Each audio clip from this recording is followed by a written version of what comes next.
Graça e paz, querido, querida, que a paz do Senhor Jesus seja sobre a tua vida.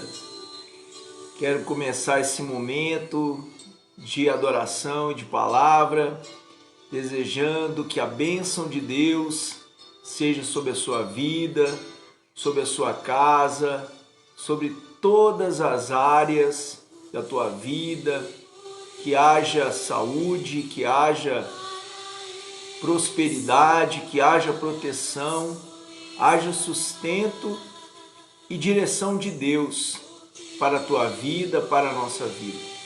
É muito bom estar com vocês neste momento de palavra e adoração, momento que nós separamos para dar glórias a Deus e receber direção da palavra do Senhor para este dia, para essa semana. Querido, querida, eu quero te convidar a um momento de oração, momento de entregarmos o nosso coração na presença do Senhor. Amém? Vamos orar? Senhor amado, Deus bendito, nós te damos louvor, te damos honra, te damos glória, Senhor, neste momento. Ó Deus, minhas irmãs, meus irmãos, ó Deus, aqueles que nos assistem, ó Deus, por essa transmissão, ó Deus, que o Senhor, ó Pai, derrame a tua bênção, a palavra de vida eterna nos seus corações. E que, ó Pai, neste momento, teu Espírito Santo possa estar nos levando à tua presença, nos consolando, nos fortalecendo, nos ensinando, ó Deus. Aleluias, Pai. Ó Deus, traz, ó Deus, através deste momento, ó Deus, de edificação para a tua igreja, momento de esperança para aqueles que sofrem, para aqueles que necessitam de consolo em meio às dores, ó Pai. Em nome do teu Filho Jesus, te prestamos honra e glória ao teu nome. Em nome de Jesus. Amém e amém. Querida, palavra de Deus no Salmo de número 29 diz assim: deem ao Senhor, ó filhos de Deus, deem ao Senhor glória e força. Deem ao Senhor a glória devida ao seu nome. Adore o Senhor na beleza da tua santidade. Ouve-se a voz do Senhor sobre as águas. O Deus da glória troveja, o Senhor está sobre as muitas águas. A voz do Senhor é poderosa, a voz do Senhor é cheia de majestade. O salmista aqui nos convida a mim, convida a você a prestar a Deus a glória e a força devida ao seu nome. Isso significa reconhecer Deus em nossos caminhos, reconhecer que Ele tem sido bom para com a nossa vida. Reconhecer que Deus é misericordioso, é reconhecer que Deus, Ele fala com voz poderosa em nossos corações. Quando abrimos os nossos corações para Ele, quando tributamos a Ele a glória devida ao seu nome, porque a Ele pertence toda a honra, toda a glória e todo o louvor. Quero te convidar a este momento, com este hino, a Ele a glória, prestar a Deus a sua gratidão, seu louvor, a sua adoração.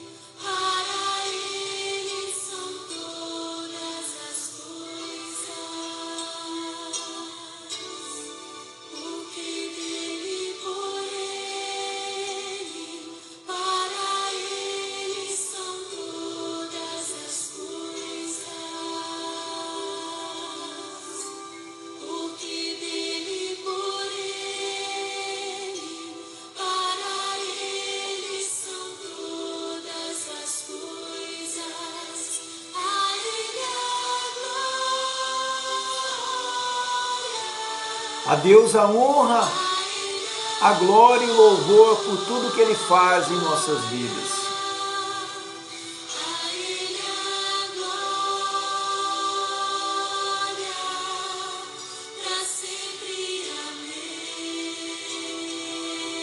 Deus tem profundas riquezas para ministrar em nossos corações.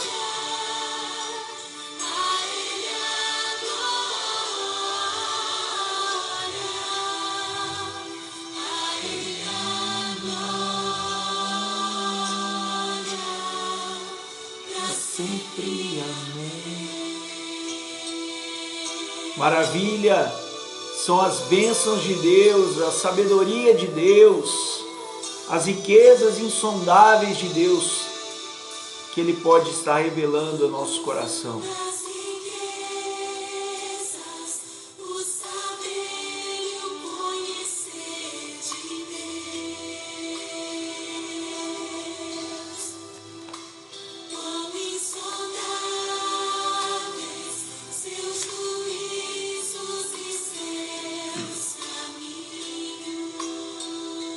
Aleluia.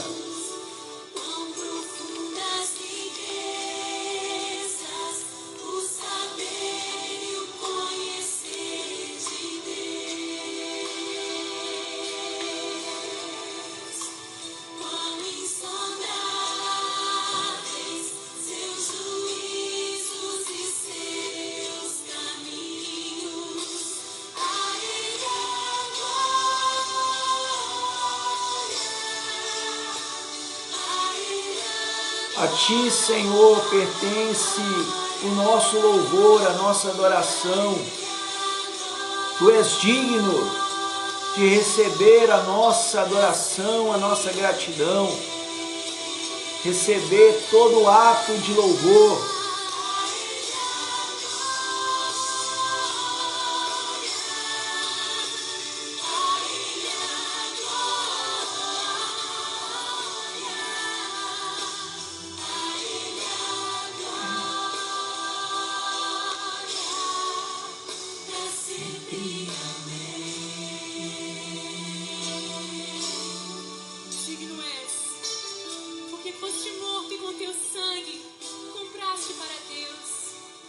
Procedem de toda tribo, povo, língua e nação, e para o nosso Deus os constituíste reino e sacerdotes, e reinarão para sempre.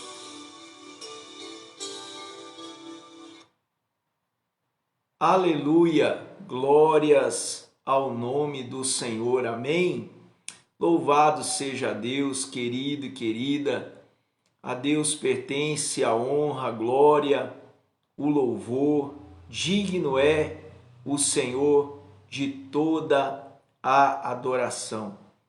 Amém, glórias a Deus. Eu quero convidar você, meu querido, para esse momento de refletirmos, meditarmos na palavra de Deus. E eu quero te convidar a abrir a palavra na carta do apóstolo Paulo à igreja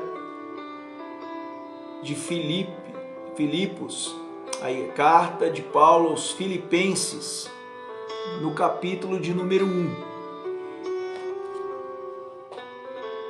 Na última ministração que nós fizemos, nós trouxemos a palavra inicial de Paulo a essa igreja por meio da carta de Filipenses. E a palavra inicial foi uma palavra de gratidão a Deus pela vida e pela fé que os crentes de Filipos estavam exercendo naquela cidade. Nós falamos que aquela igreja era uma igreja já consolidada após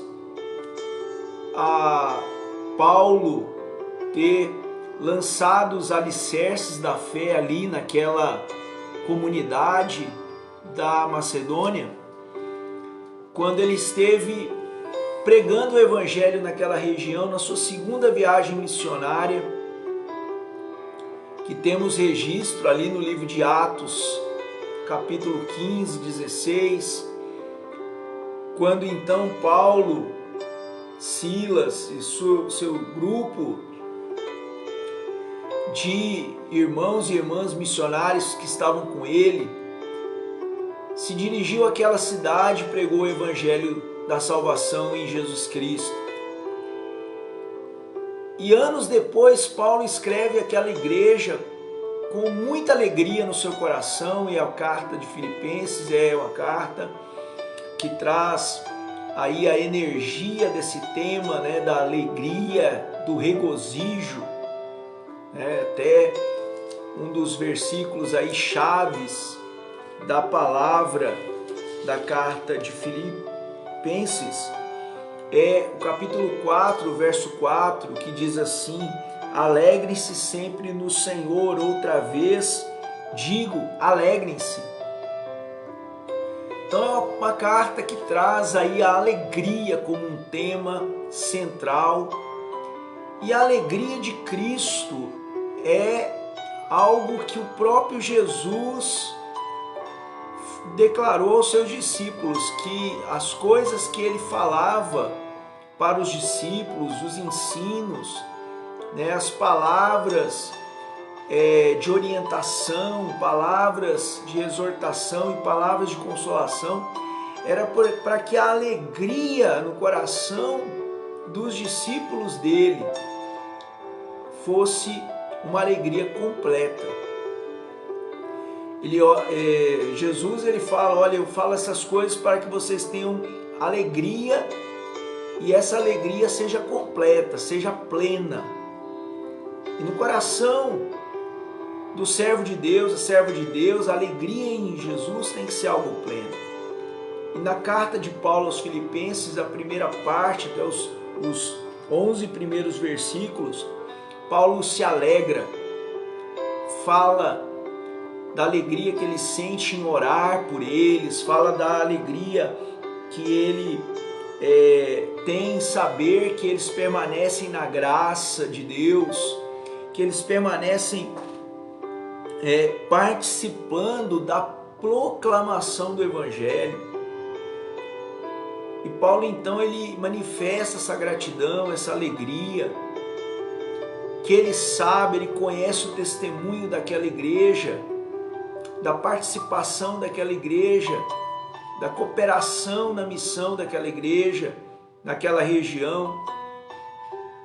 E como é bom a gente saber isso, né? Quando a gente sabe que o povo de Deus está alegre, o povo de Deus está participativo, o povo de Deus está realmente se dedicando a crescer na obra de Cristo Jesus e em Cristo Jesus. Então Paulo ele diz que a boa obra de Cristo, que um dia começou em nós através da salvação, continua operando em nós através da santificação, através da transformação diária, transformação vinda do Espírito. E por isso Paulo ora, né? No verso aqui 9 ele diz: para que o amor de vocês aumente, o conhecimento de vocês aumente, para que vocês experimentem coisas excelentes e vocês possam ser cheios de fruto de justiça para a glória de Deus. Então essa primeiros 11 versos da carta. E aí nós vamos continuar lendo agora essa carta maravilhosa. Essa carta maravilhosa de Filipenses, e nós vamos dar continuidade no capítulo 1 da carta aos Filipenses, a partir do verso 12, e nós vamos ler até o verso 26. Nós vamos comentar aqui essa palavra do apóstolo.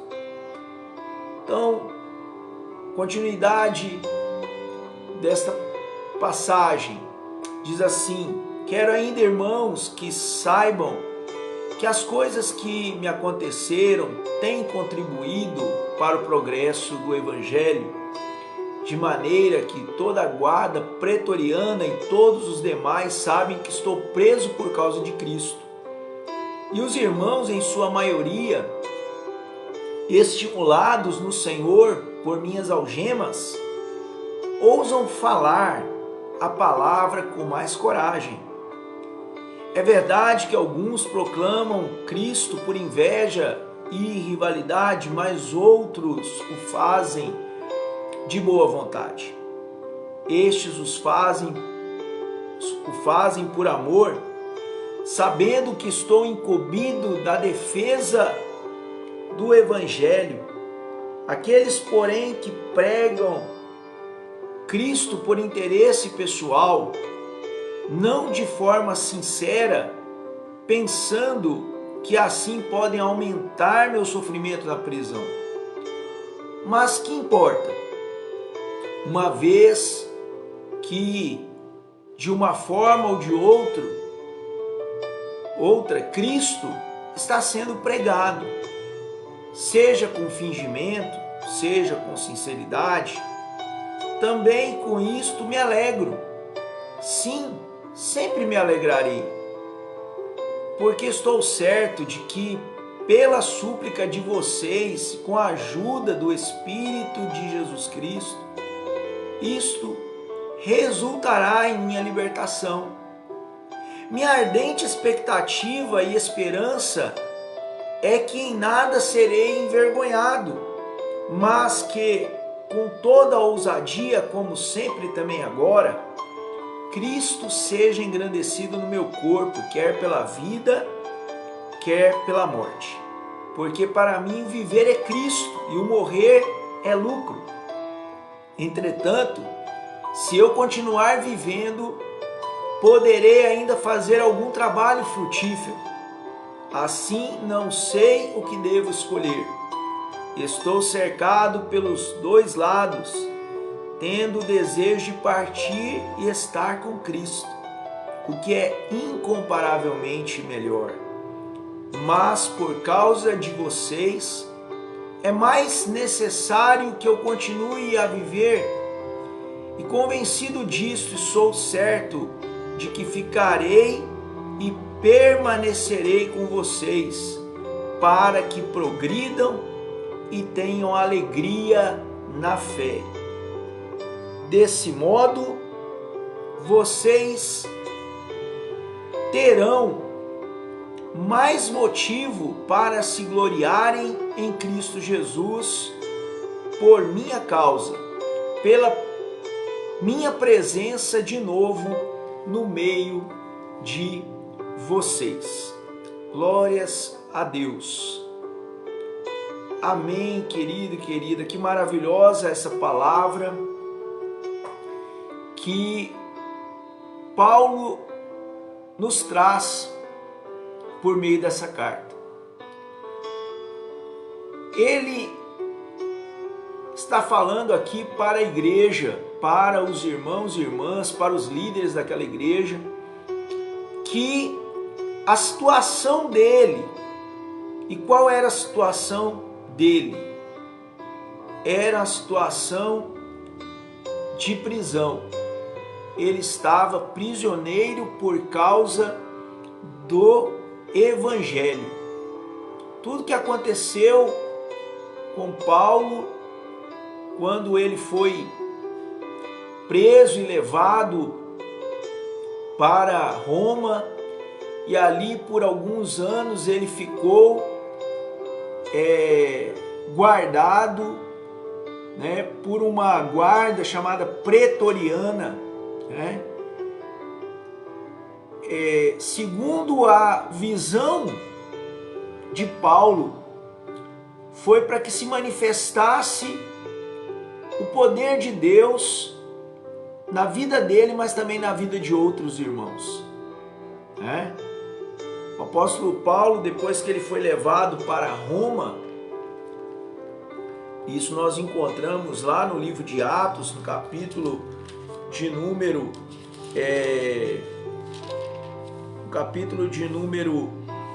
28, nós encontramos que Paulo ele foi levado a Roma para ser julgado por César. E enquanto ele estava lá, ele era uma pessoa que viveu em uma prisão domiciliar, né? Estava ali preso, e a palavra diz aqui no verso 30, que durante 2 anos Paulo permaneceu na sua própria casa que tinha alugado. Mas antes ele tinha ficado preso. Nós sabemos aqui o final da vida de Paulo se deu em Roma. Mas antes dele ir para Roma, ele ficou preso, né, para que ele pudesse então ser levado a César. E a palavra de Deus diz que ele ensinava a palavra até mesmo para aqueles que o guardavam. Ele ensinava a palavra até mesmo para os seus vigias, aqueles que o guardavam por causa da prisão que ele tinha sido submetido por causa do Evangelho. E aqui Paulo ele vai dizer que a situação dele não foi uma situação fácil, mas que foi uma situação que contribuiu de alguma forma para o progresso na fé de muitos irmãos. Às vezes, querido, nós não entendemos certas situações que acontecem conosco. Achamos que foi um equívoco de Deus a gente passar por alguma determinada situação difícil, complicada. Mas quando a nossa perspectiva e esperança está em Deus, está em Cristo, está na herança que Ele nos prometeu, que é estar com Ele eternamente, nós passamos a ver as circunstâncias difíceis, até mesmo situações que poderiam ser consideradas vergonha, aquilo pode se tornar na vida de muitos irmãos e irmãs um motivo de contribuir para o crescimento na fé daquela pessoa. Paulo ele olha para a sua luta, para o seu aprisionamento enquanto ele escreve aquela carta. E é interessante, ele diz: as coisas que me aconteceram, e aconteceram tantas coisas na vida de Paulo. Após a prisão, ele passou por naufrágio, ele passou por perseguição dos seus compatriotas judeus, ele passou pelas acusações das autoridades, né? E tudo isso a Bíblia diz aqui, segundo ele, contribuiu para que houvesse progresso no Evangelho, a fim de que todos os irmãos, na sua maioria, não todos, mas a sua maioria, eles foram estimulados pelo Senhor. O Senhor levou eles a perceber a luta de Paulo, e ao mesmo tempo que percebiam a luta de Paulo, entendiam que Paulo ainda assim se alegrava por saber que a sua vida estava guardada em Cristo. A nossa confiança diante das lutas, diante das tribulações, motivam as pessoas a progredir no Evangelho.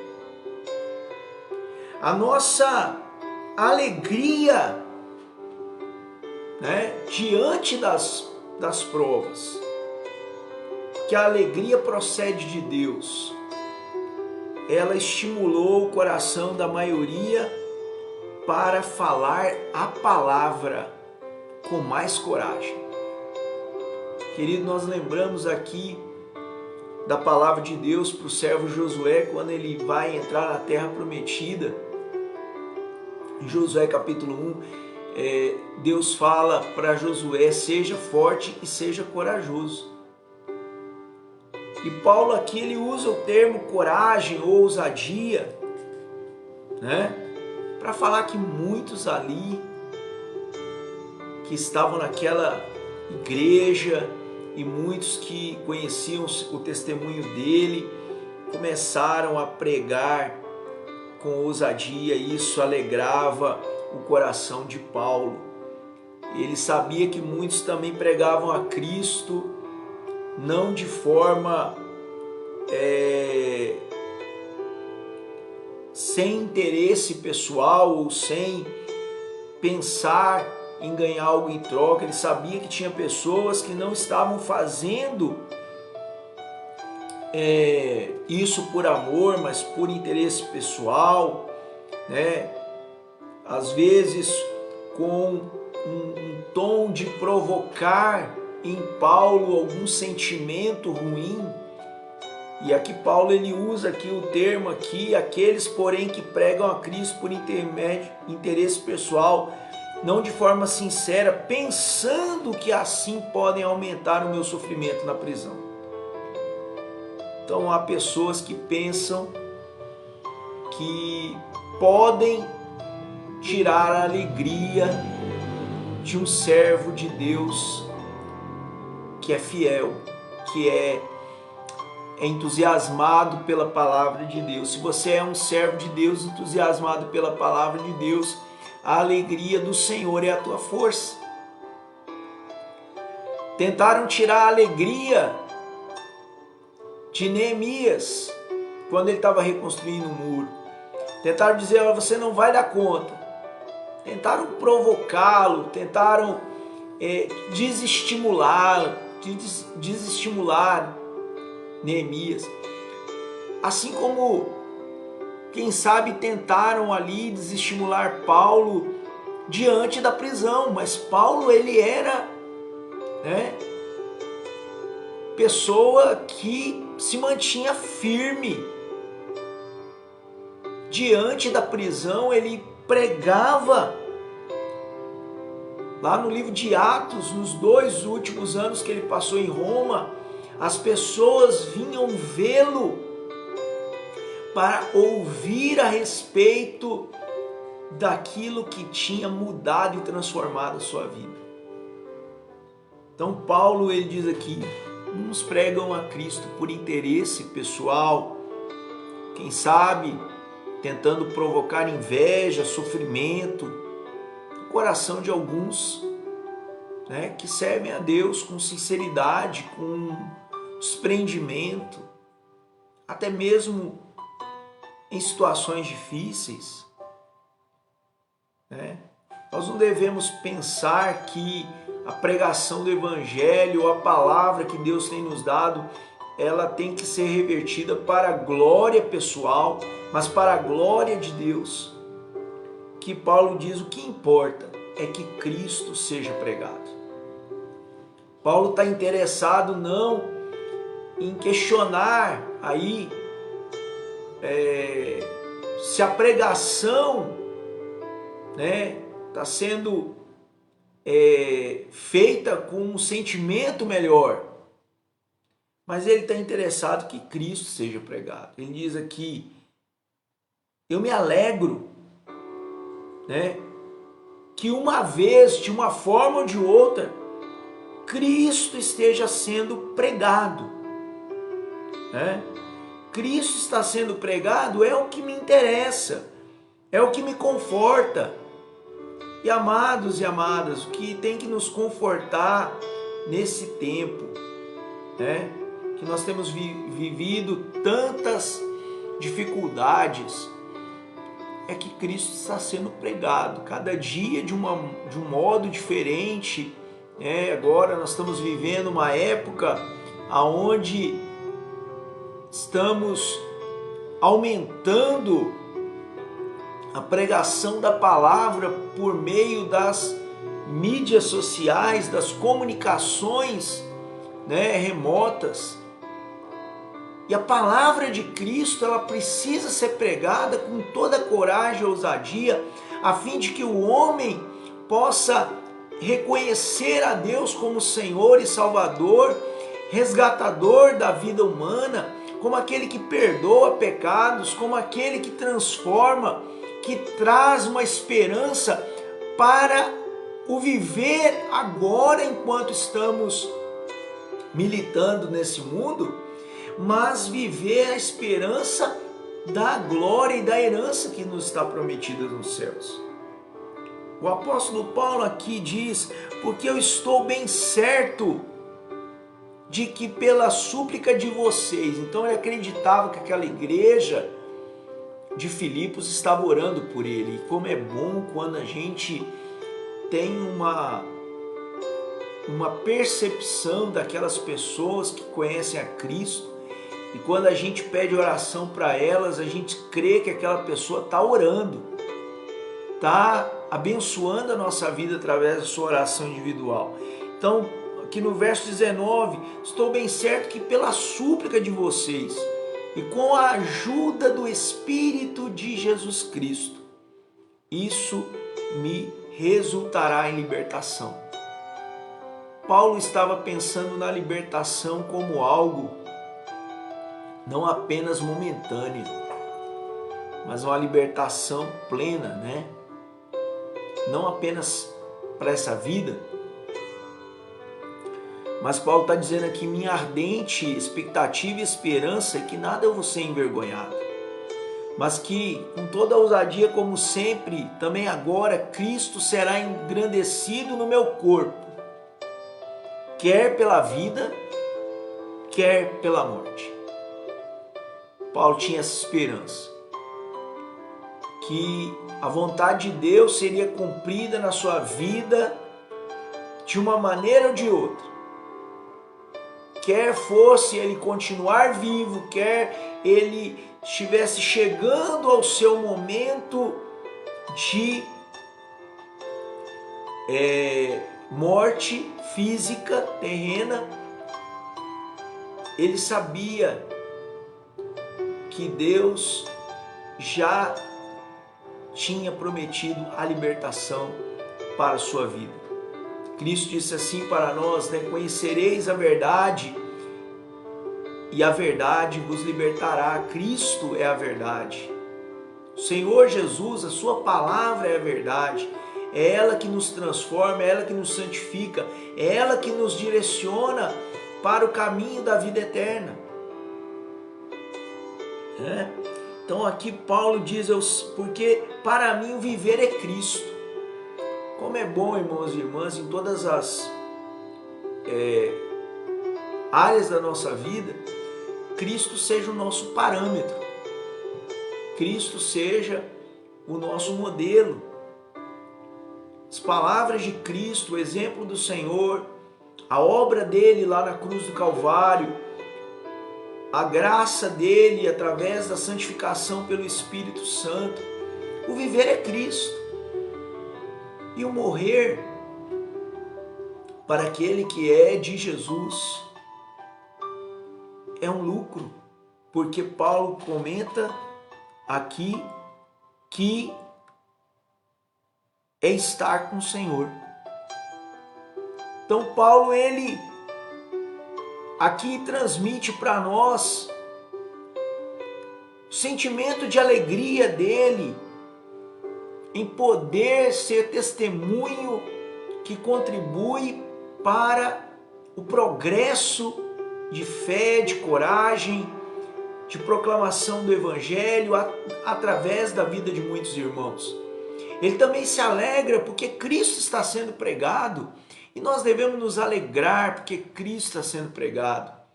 E quando ele é pregado da forma que a palavra de Deus nos convida a anunciá-lo como Senhor, como Salvador, como aquele que voltará um dia, como aquele que restaurará todas as coisas nos céus e na terra. Então o importante é que Cristo seja pregado. Isso deve alegrar o nosso coração. Estou louvando a Deus porque muitas pessoas que às vezes nunca pararam para ouvir a palavra do Evangelho dentro de uma igreja, hoje muitas vezes acabam se deparando com uma palavra por meio, né, das redes sociais que se encontram, pessoas que às vezes estão aí procurando serem pastoreadas, serem discipuladas, e você pode ser um instrumento na mão de Deus para que isso seja feito.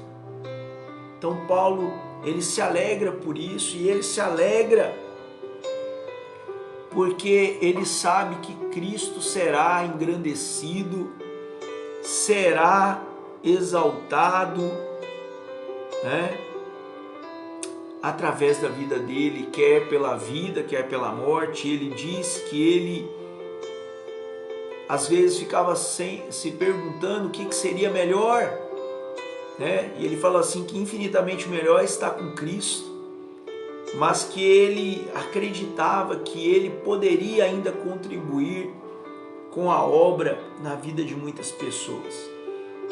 E aqui no verso 25 ele fala disso, ele diz assim: e convencido disto, estou certo de que ficarei e permanecerei com todos vocês, para que progridam e tenham alegria na fé. Desse modo, vocês terão mais motivo para se gloriarem em Cristo por minha causa, pela minha presença de novo no meio de vocês. Então Paulo, ele o tempo todo aqui declara sua alegria em meio à sua luta. Declara sua alegria em meio à proclamação do Evangelho que estava acontecendo de uma forma ou de outra. Declara sua alegria, né, em saber que ele seria um instrumento de Deus, quer através da sua vida terrena, quer através da morte, porque ele estaria com o Senhor. Ele manifesta que se ele ficasse, a alegria dele seria contribuir mais para que os irmãos pudessem crescer na fé. Glória a Deus, querido e querida. Quero encerrar então essa meditação com vocês, pedindo a Deus que a alegria do Senhor, que é a nossa força, possa ser derramada de forma abundante, generosa na vida de cada um de nós. Amém? Que Deus nos abençoe, que Deus nos fortaleça. Pai, em nome de Jesus, esse meu irmão, minha irmã, que neste momento sente, ó Deus, que passa por lutas e passa por provas, que eles tenham a perspectiva, que eles tenham a certeza de que há um propósito no Senhor e que poderá ser revelado na vida de outras pessoas, a fim de que elas cresçam em fé, cresçam no progresso da proclamação do Evangelho, e que a alegria do Senhor seja aquilo que vai motivar esse irmão e essa irmã a continuar sendo bênção na vida da igreja, sendo bênção para outras pessoas, e essa alegria possa motivar, ó Deus, dia a dia, ó Deus, a esperança de quer seja através da nossa vida terrena, quer seja do nosso encontro com Cristo, possamos aguardar com expectativa que receberemos do Senhor a sua bênção e a sua libertação. Louvado seja teu nome. Irmão e irmã, receba da graça, da paz de Deus, do nosso Senhor Jesus Cristo, da unção e consolação do seu Espírito. Fique com Deus, que Deus te abençoe. Eu sou o pastor Fábio Herculano, pastor da Igreja Metodista em Caldas Novas.